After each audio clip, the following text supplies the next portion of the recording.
السلام علیکم جی، ابھی میں نے نذیر ناجی صاحب کا ایک ولاگ سنا اور بڑا اچھا لگا۔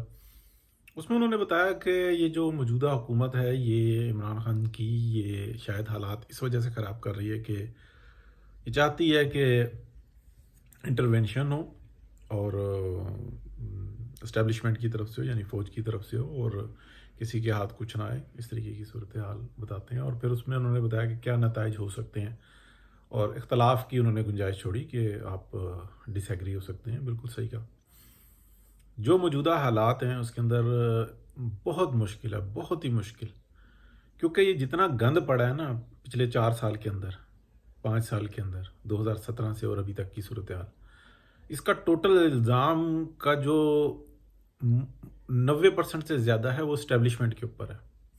اور پاکستان کی عوام کو بہت اچھے طریقے سے پتہ ہے کہ یہ جو عمران خان ہے ایک کٹر پتلی ہے۔ جو حماد غزنوی صاحب ہیں انہوں نے بھی کل کا AQS لائیو میں یہ بات بتائی کہ یہ جو فیلئر ہو رہا ہے یہ ڈاکٹرائن کی فیلئر ہو رہا ہے، ہم اس سے زیادہ نہیں جاتے۔ تو یہ ڈاکٹرائن کس طرح سے آئی تھی کہ اس طرز کے اوپر پاکستان کو چلا جائے گا، یہ اس کا فیلئر ہو رہا ہے، یہ عمران خان کی PTI کی حکومت کا فیلئر نہیں ہے۔ تو اگر خدا نہ خواستہ ایسی کوئی صورتحال بنتی ہے تو اپوزیشن قطعی طور پہ عمران خان کے اگینسٹ نہیں جائے گی، وہ جائے گی جس کے اگینسٹ وہ ہم سب کو پتہ ہے۔ اور کچھ نہ کچھ ایسی صورتحال ہے کہ یہاں پر سی پیک کو روکا گیا۔ سی پیک 2 ملکوں کی معیشت کا مستقبل ہے۔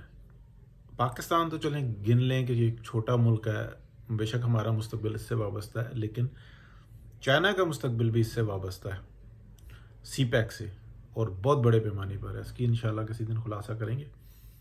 تو یہ حالات نہیں لگ رہے، اور اگر خدا نہ خواستہ ایسا ہوا تو یہ جو ہے یہ اپنے اپنے پیروں پہ خود کلاڑی ماریں گے۔